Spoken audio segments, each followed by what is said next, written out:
Recently, I talked with you about some things that are very small and yet have a big impact on our lives. I think one of the smallest things we've ever heard about is also one of the largest organisms on the planet. We have daily interaction with them, but we don't know about it. They seek out ways to change our earth and our lives, and I call them sort of secret detectives or wild detectives because I'm going to be talking to you about mushrooms and fungi and mycelium. I didn't know anything about that. I thought you ate mushrooms for supper, and one time a friend asked me to watch her kids because she was going to go mushrooming in the mountains, and I thought, okay, and she said, I think I'll be back in a couple of hours. Well, 6 hours later, I didn't see her. 8 hours later, she finally comes back, and she said, I found so many morels that I filled my entire car, and there was no room for the kids to pick them up, and I had to take them out of my house to prepare them for drying. She took off every screen in her house to put these mushrooms on to let them dry. Then she came back and picked up the kids and gave me a pile of them, and I cooked them. She said, just cook them in butter. Well, it was heaven. I've never had them since. These things are about anywhere from $1,300 to $2,000 a pound. Woo! Hello. And they're wonderful and delicious and rare. They only show up after a forest fire. Fast forward to the times we're having with forest fires, and I'm thinking, oh, that's sort of terrible. We were having forest fires, what can we do about it? It's ruining all of our land, we're gonna have floods and things like that. And recently it dawned on me, what if we used myco-restoration, which is the mycelium and the fungi, with regard to that? Those things were spinning around in my mind. I thought, what am I going to do? I'm always talking about this when I write about gardening. And I write about gardening because I want people to understand about gardening and land and not poison us all with Roundup and stuff like that, because a lot of people still believe that Roundup's going to be helpful, and it really will tear you up. It tears up your guts, it gives people all kinds of problems.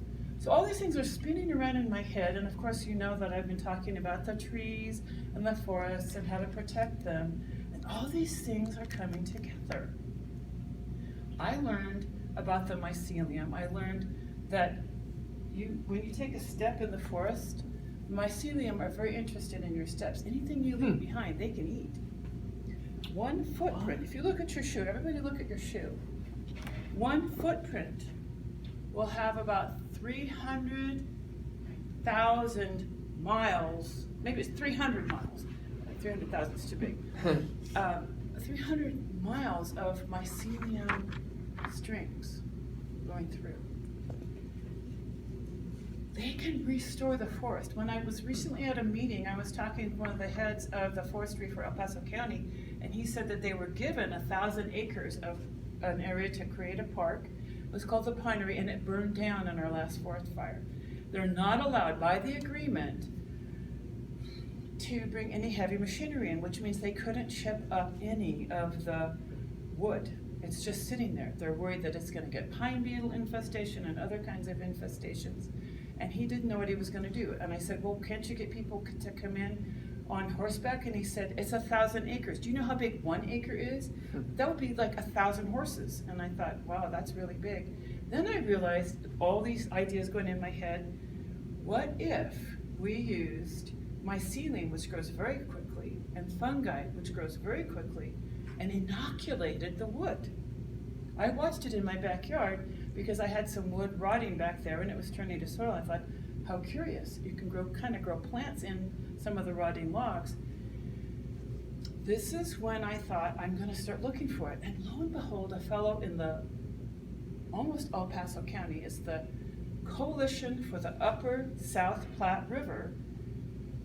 I wrote to him thinking, I wonder if he'll write me back, because he'd given a talk a couple of years ago about using the mycelium and the fungi to do this restoration for forests, for foresters, because they're not using that. They're chopping things up or they're worried about it, but they're not doing anything. And he wrote me back and he said, absolutely, let's talk. And I think I'm going to talk with him this afternoon. I sent him all the stuff I've been loading up on my computer, and it's very slow. And he and I are going to give a talk to each other, and I told him I'm going to give a talk today at Toastmasters because I really believe in this, and I'm going to try it out on my Toastmasters, and then we'll be able to talk because I want to take it further. So we're going to do that.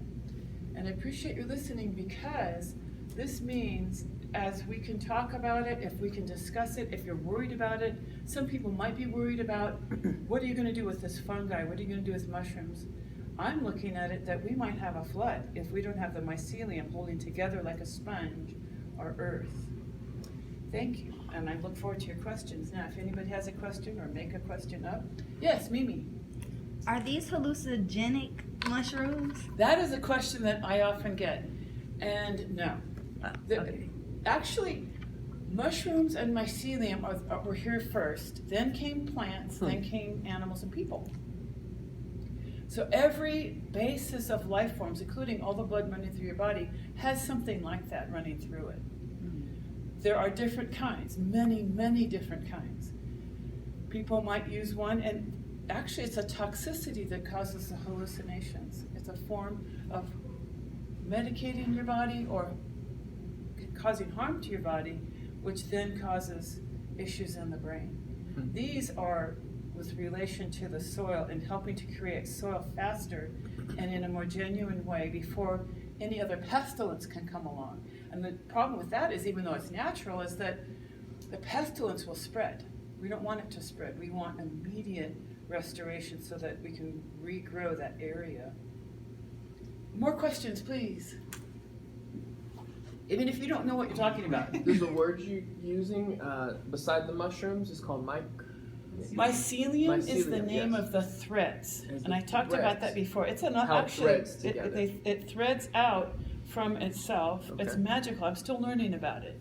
As wild as can be. It goes through the forest. It goes through wherever it is. It goes through your lawn.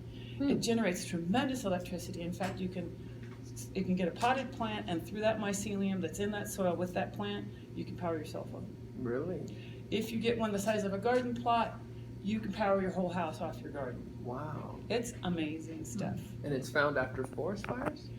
Mycelium is everywhere. After forest fires, a specific kind of mycelium will generate itself to create soil and see what it has to eat. And then they build on each other through layers and layers of things eating each other. So it's a good mushroom. I guess you could call it a good mushroom. You can certainly call things good or bad. Right. It just depends on where you're using it. If you're going to harm yourself with it, it could be bad. Okay. And if it's going to harm the environment or yourself or your house, that would be bad. Right. But there are ways to mitigate those things. But if you don't like your neighbor... Well, you know, Just kidding. That was good. I think there are more clever and safer ways to handle those Yeah. things. Get it. Thank you all very much. I appreciate it. Thank you.